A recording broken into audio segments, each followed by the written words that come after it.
halogens, that is the group 7. In group 7 this is called halogens. Why it is called halogens? The word halo, what's the meaning of halo? Halo means salt. Gens means what? Gens means producers.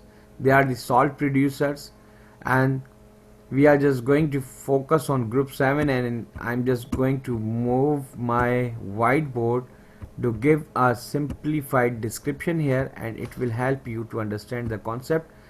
Now we know that this is our periodic table.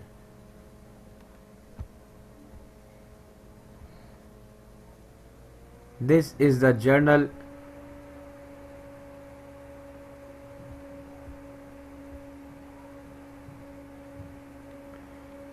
structure of the periodic table.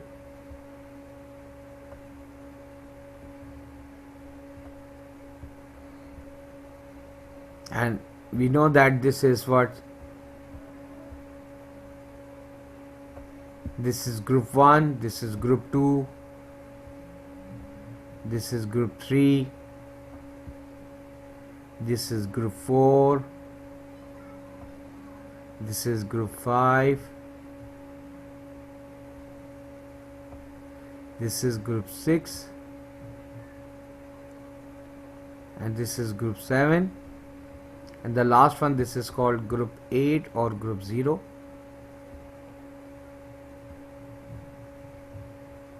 Group 8 or group 0. This is the journal structure that we have already studied in our previous classes. Now this is called group 1 that we have already studied. This is called alkali metals. Now these are alkaline earth metals, which are group 2. That one is group 3.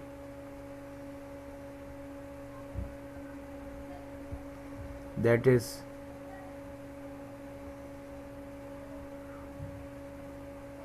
group 4,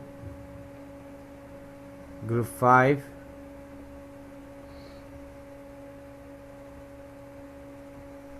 group 6, and this is group 7, and this is called group 8 or group 0. This is group 8, or basically this is also called group 0. So now we will just focus on group 7. Group 7, this group 7 is also called halogen. This group 7 is also called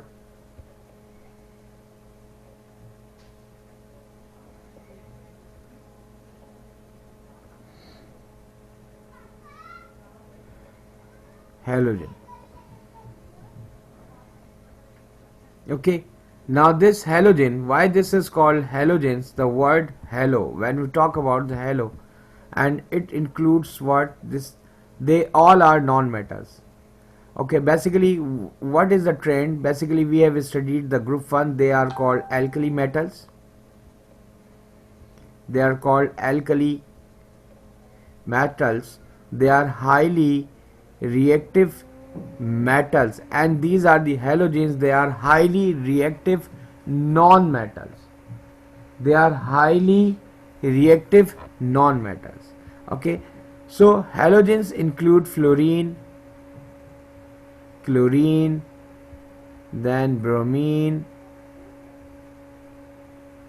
iodine, fluorine, chlorine, bromine, iodine, and astatine. These are the elements that we are just going to study here: fluorine, chlorine, bromine, iodine, and astatine.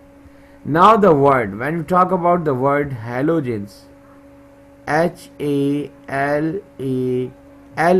halo, and G-E-N-S, halogens. Why they are called halogens? The word halo, what is the meaning of halo? Halo means salt. Halo means salt.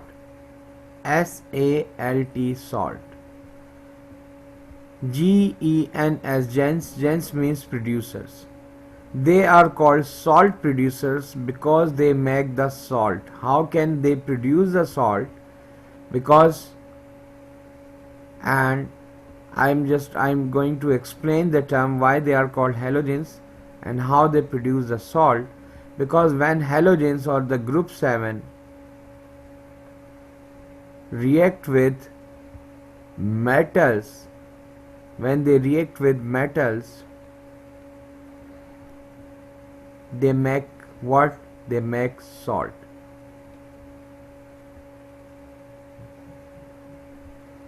When the group 7 or the halogens react with metals, they produce what?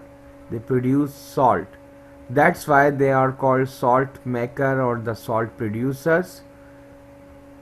And the halogens, they are highly reactive non-metals.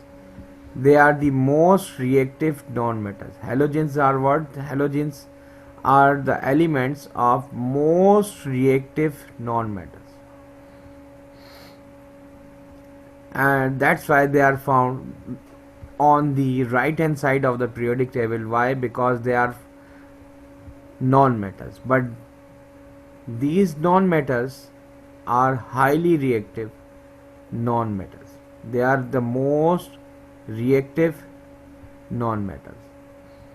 One of the great beauty of halogens that we can just imagine their reactivity or the power of the reactivity is that they need to react with the elements.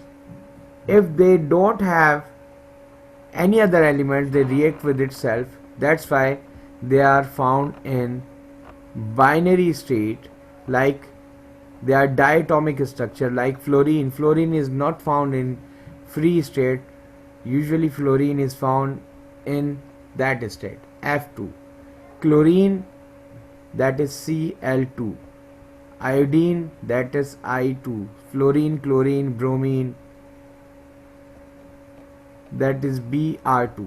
So they are not found in free state. They are found in binary state or diatomic state because they need to react. If they don't have any other elements, they make the bond with itself. Like this is the atom of fluorine, and fluorine atom wants to stabilize itself. If it has no other element to make the bond, that what will happen? It will make the bond with another fluorine. Got it, Ibrahim? Yes. Okay, that's why they are called halogens. Halogens, they are non-metals. They react with the metals. They make the salt, and during the salt formation, what kind of bond they will make? They make the ionic compound. They make the ionic compound. How can you say that this is ionic compound? Because they are non-metals. When non-metals react with metals, the metal lose the electron. The metals lose the electron and the non-metal gain the electron. Okay, now that is the general trend. And in our previous class we have studied that, like in group 1 alkali metals, they are highly reactive metals. When we move down or when we go down in case of alkali metals or any kind of metal, the reactivity will increase. When we are going to down, okay, it means the reactivity will increase in case of metals. In case of metal, the reactivity will increase. But in case of non-metal, when we are just going down the group, the reactivity will decrease. The reactivity will decrease. This is the general trend of the periodic table, and this is also the trend of halogen. In case of metals, we are just going down. It means the reactivity is increasing. But in case of non-metal, especially in halogens, when we are going down, it means the reactivity will also decrease. So fluorine is most reactive non-metal. Chlorine is less reactive than fluorine. and bromine is less reactive than chlorine and fluorine. I'm just going to give one example here. Let's suppose you have fluorine and you have also chlorine,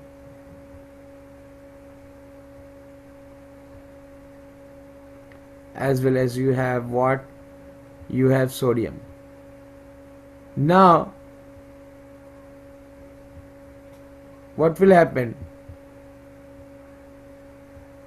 The fluorine will react with sodium and it will form sodium fluoride as compared to chlorine. Why? Because fluorine is more reactive than chlorine. Is that clear? Yes. Okay. Sir, can we end the class slightly earlier than normal? Yeah. So, I have something to go to. okay. So, these all the things that we have studied, and this is the journal trend. Just focus on their trends in their physical properties and write it down. Fluorine, chlorine, bromine, iodine. Fluorine is a gas, chlorine is a gas, bromine is a volatile liquid. Volatile means it is a liquid, but when you put that liquid on a table, a drop of bromine, it will convert into gas. So it's a volatile liquid, and iodine is a solid. So what does it mean? It means that when we are just going down the group, their density is increasing, as well as their physical state is going to also increase, like from gas, liquid and solid. And when we are just going down the group, their color gets deeper, like fluorine color is yellow, chlorine is green, bromine is reddish brown, and iodine is black. Okay, now the boiling point, as I have told you, that boiling point is basically based on what? Based on the physical state. The fluorine and chlorine, they are gases, so their boiling points are less. Bromine is liquid, its boiling point is more than fluorine and chlorine, and iodine is solid, its boiling point is more as compared to fluorine, chlorine and bromine. The trend I have told you, that fluorine, chlorine, bromine and iodine, they react with the iron. Okay, iron will burst into flame as fluorine pass over it without any heating. Why? Because this fluorine is more reactive as compared to other elements of halogens. Okay, but in case of chlorine, when you need to react chlorine with iron, what will happen? You need to give heat. In case of bromine, the hot iron wool glows but less brightly when bromine vapors pass over it. And in case of iodine, the hot iron wool shows a faint red glow when iodine vapors pass through it. So when we are just going down the group, the reactivity is decreasing, and the end result, we know that it will be the salt, like iron 3 fluoride, iron 3 chloride, iron 3 bromide, iron 3 iodide. Why? Because we know that in their outermost shell they have only 7 electrons and they need only 1 electron to complete their shell. And the appearance of the product that we can form, in case of iron 3 fluoride, pale green, that yellow solid, red brown and the black solid color. Now this is the structure you can see here. Why do they react in a similar way? Because they have the same outermost shell. Fluorine has 7 electrons, chlorine also has 7 electrons. The total electrons of fluorine, that is 9. The first shell keep the 2, the second keeps the 7. But in case of chlorine, it keeps what? It keeps 17 electrons. The first shell keep the 2, then 8, then 7. There are so many applications of halogens, and just I need to request you to read it out, then we will just close our class. Why are they so reactive? Can you please read it out from this side? The halogen Okay. atoms. The halogen atoms need just one more electron to reach a stable outer shell of 8 electrons, so they have a strong drive to react with other elements or compounds to gain this electron. This is why they are so reactive. When halogen atoms react with metal atoms, they accept electrons, forming halide ions. so the products are ionic. For example, the reaction between iron and chlorine gives iron chloride made up of Fe3 plus and Cl minus ions.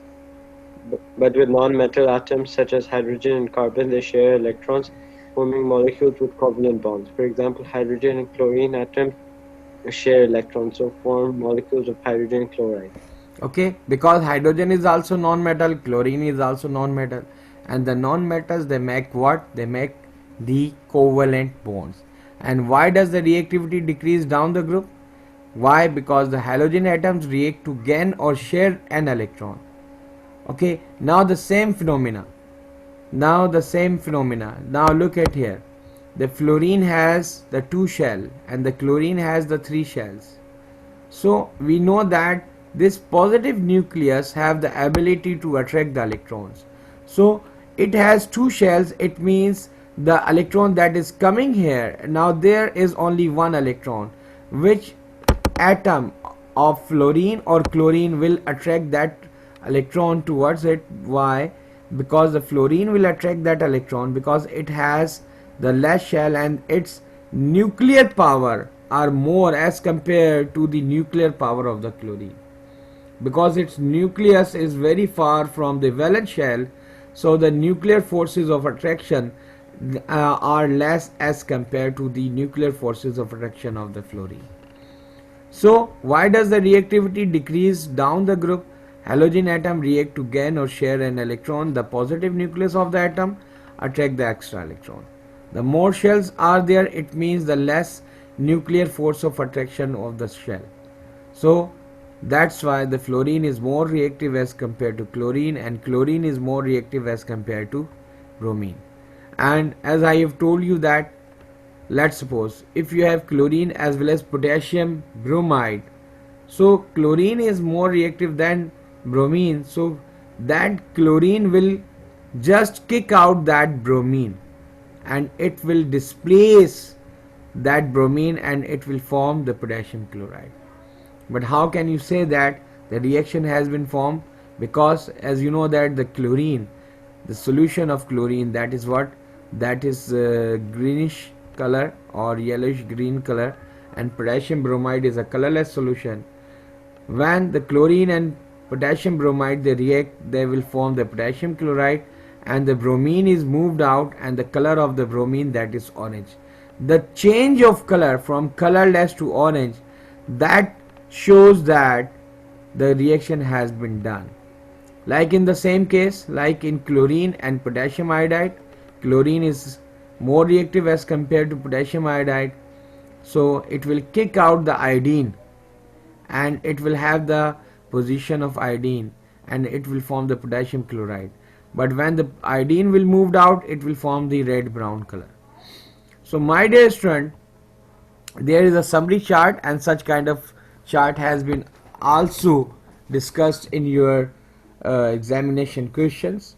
Okay, now these are the ions like chloride, bromide and iodide, and these are the different kind of effect that you can see here, but you need to show what you need to show, one of the prediction that which substance is more reactive.